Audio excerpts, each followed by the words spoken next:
live from the National News Studio, Sri Lanka.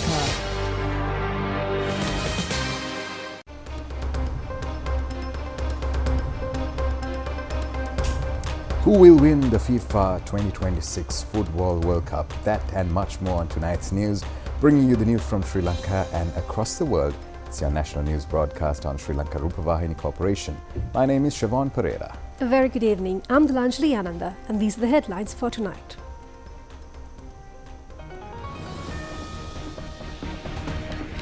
Special dengue control operations continue in 63 MOH divisions. An underworld gang member taken into custody while fleeing after attacking a residence in Borlaskamua. A former UNP Horana municipal councillor alleged of financial fraud remanded until 21st of this month. Katragama sacred site is filled with devotees. 5th Asala Perahara today. President Trump orders air attacks against Iran. Argentina and Spain to vie for the FIFA World Cup Championship. Final match at 12:30 AM Sri Lanka time tomorrow.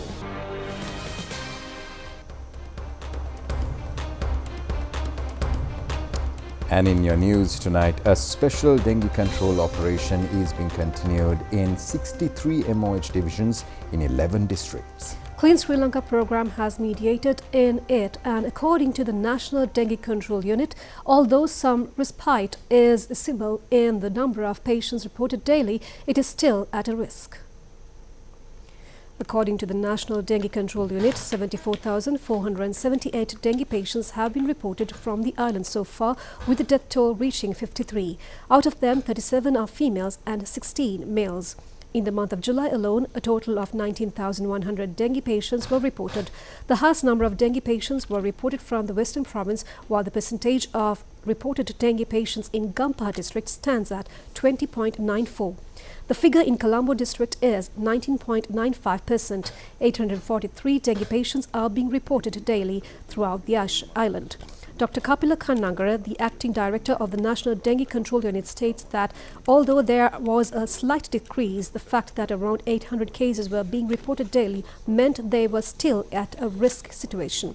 He mentioned that when dealing with dengue, people often boiled and consumed remedies like papaya leaf juice, young jackfruit varieties and plants like Monocodumbia. He added that while these treatments might show results under normal circumstances, such practices should not be carried out in the case of dengue, as patients often end up being hospitalized only after reaching a very critical condition. Therefore, he urged the public not to waste time on such experimental remedies with the identification of the spread of a new mosquito larvae strain in the Pannala MOH division, where the highest number of dengue patients were reported in Kurunegala district. 17 special dengue control programs were held in the area. 4 Gramniladari divisions will be covered in the Pannala town under this program.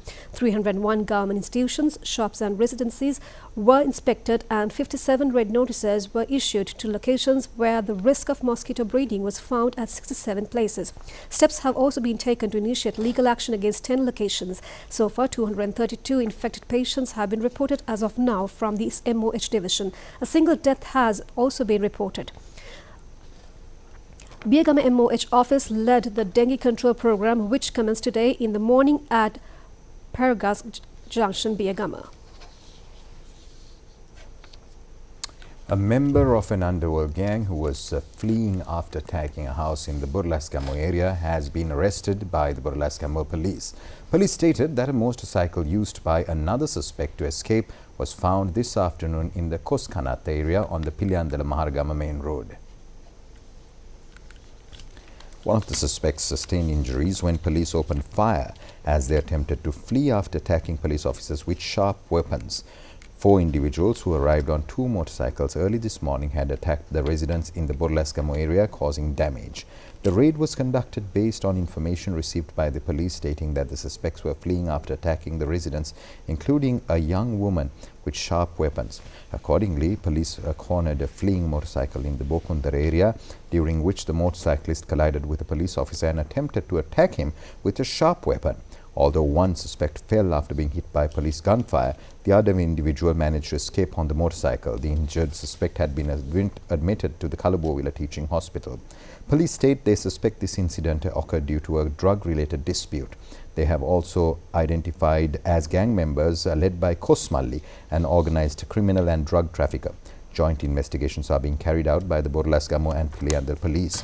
Meanwhile, a person who was injured in a shooting incident that took place near the Dehiwala Mount Lavinia Public Cemetery this afternoon has been admitted to the Kalabowila Hospital. Police stated that two unidentified gunmen arriving on a motorcycle carried out the shooting.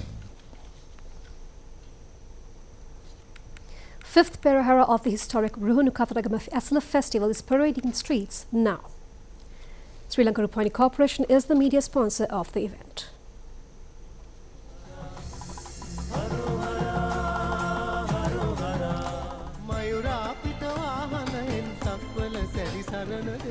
Preparations are fully underway in the Ruhunu region for the 4th Grand Street Parade of the historic Ruhunu Katharagama Asala Perahara Festival. The auspicious festival elephant Vasana is currently being prepared to carry the sacred deity of Katharagama, while hundreds of thousands of devotees continue to stream into the sacred grounds. Reports indicate that a massive surge in the number of pilgrims attending the historical festival today, marking a significant increase compared to the past 3 days. Devotees from various parts of the island have been arriving at the sacred site since early this morning. In light of the massive crowds, security forces and disaster management units have been issued a safety advisory for the public. Meanwhile, the historic Katharagama sacred grounds, including Kirivehera premises and the Devale boundaries, have been completely illuminated for the night. This marks the 25th consecutive year that the Sudeshi Industrial Works PLC of Kandana, through its Swadeshi Kohumba brand, has sponsored the festival's lighting arrangements. As the official media partner for this year's Asala Festival, Sri Lanka Rupavahini has finalized all arrangements to bring comprehensive live updates of this historic event directly to viewers at home. Another 830 devotees joined the Padayatra from Kumana National Park today. Accordingly, a total of more than 39,450 persons have so far joined the Padayatra. It is the season of the Surindu Katharagama Festival for the year 2026. Due to the prevailing dry weather conditions across the region, the primary necessity for the arriving devotees has become access to clean drinking water. In response to this urgent need, the CBL Laksoi Manusat Satkara welfare program has been implemented once again, specifically targeting this vital relief effort. Accordingly, continuous operations are underway to ensure that a steady supply of drinking water is provided to all the pilgrims participating in the traditional Padayatra pilgrimage. This entire welfare initiative is driven by CBL Laksoi Manusat Satkara program. Former United National Party Horana Municipal Councillor Renuka Damayanti has been arrested in connection with a financial fraud. She has been accused of committing a financial fraud amounting to nearly 160 million rupees. It has been revealed that she committed this financial fraud of nearly 160 million rupees by deceiving several textile businessmen and issuing them bounced checks. The suspected woman has been evading these businessmen for a long time. Yesterday, when she was present at Sirikota, the relevant businessmen arrived at the location, leading to a heated situation between them and the woman. The Merihana police stated that everyone involved was arrested at the scene. Following subsequent investigations, the businessmen lodged complaints against her. Accordingly, the Merihana police took steps to hand over the suspected woman to the Wattala police. After the suspect was produced before the acting Wattala magistrate Meril Boteju today, she was ordered to be remanded until the 21st. The 90th anniversary function of the Sri Lanka Muslim Ladies Union was held yesterday in Colombo under the guidance of Prime Minister Dr. Harini Amarasuriya. Tribute were accorded to the life members of the Ceylon Moor Ladies Union on this occasion.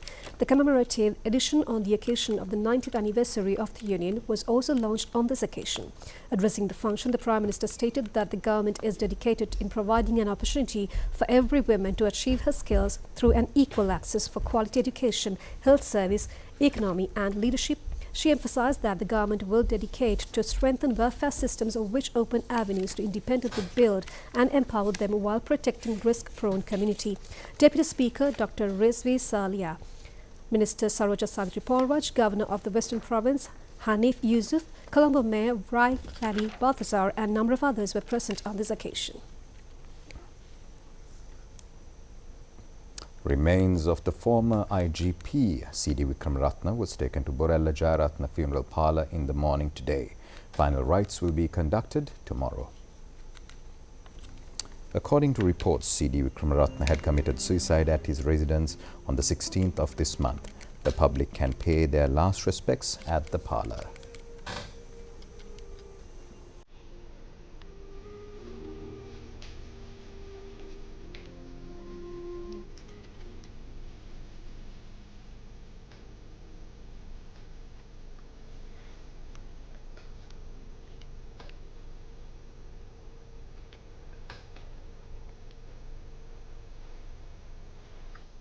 And now we're going to a short break for news on the other side.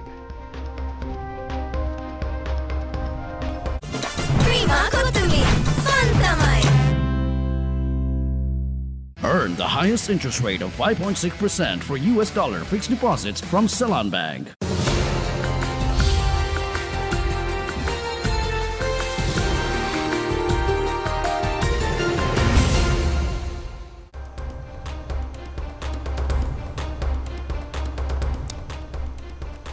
Two U.S. service members have been killed and another remains missing following Iranian ballistic missile and drone attacks targeted at Jordan.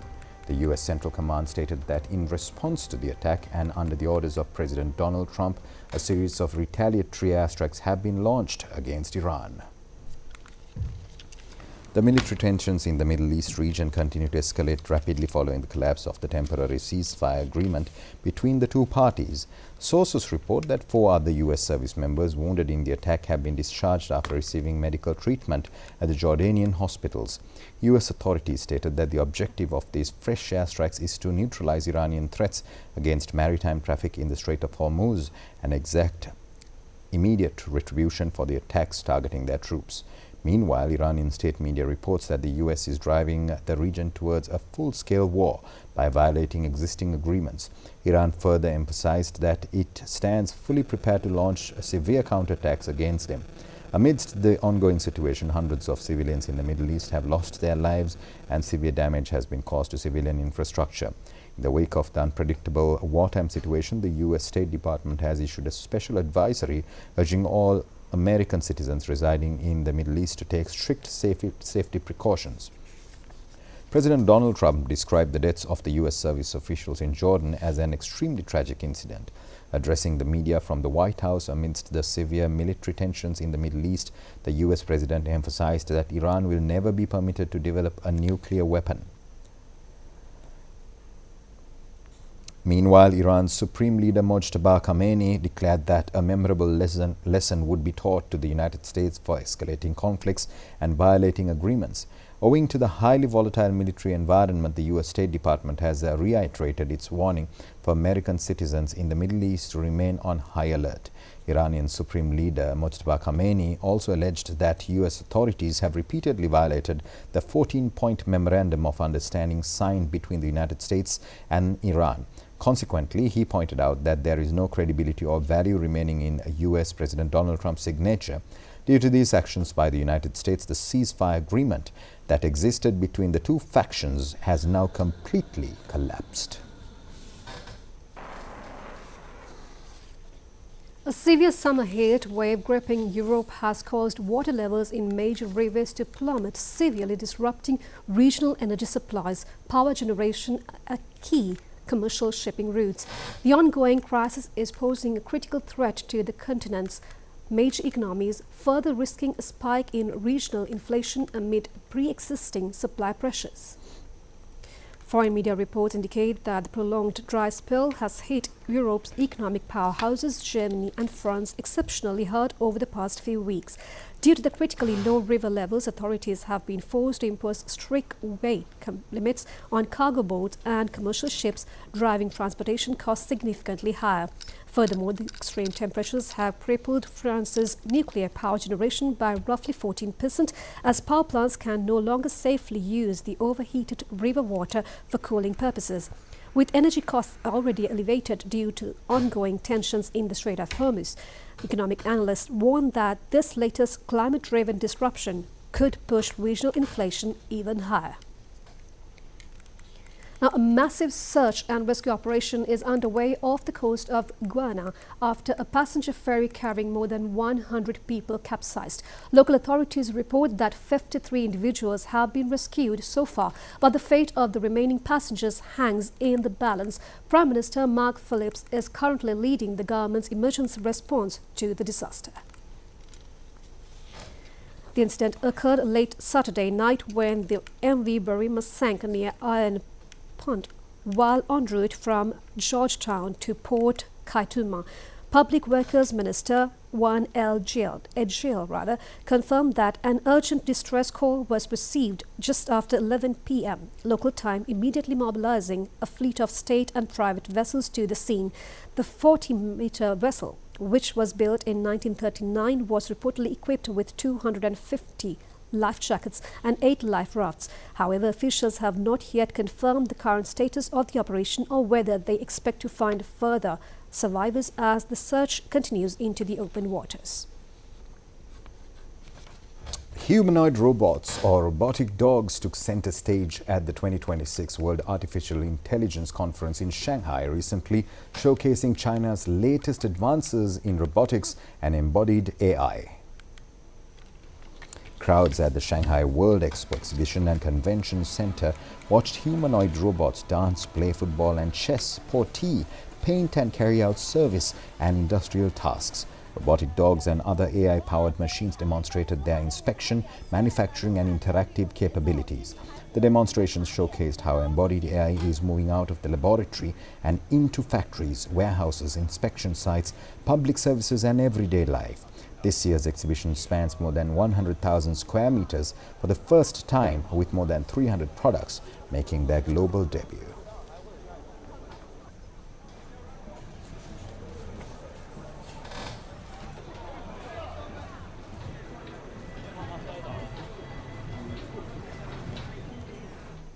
Walls in the heart of Copenhagen are being transformed into giant murals as Meeting of Stars returned to the Danish capital, bringing together graffiti and street artists from around the world for a 3-day celebration of urban art and cultural exchange.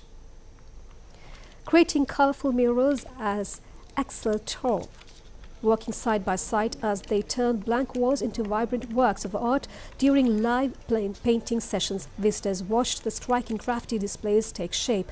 Many of the artists from the global south stated their work is inspired by ordinary people and the stories they carry.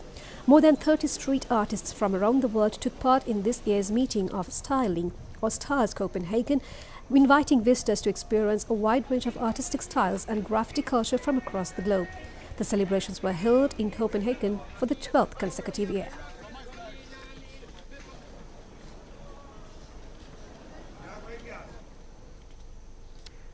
Well, that was a look at your news here at Sri Lanka Rupavahini Corporation. I'm Siobhan Pereira, together with Dulanjali Ananda. Wish you a pleasant evening and a wonderful week ahead. Take care.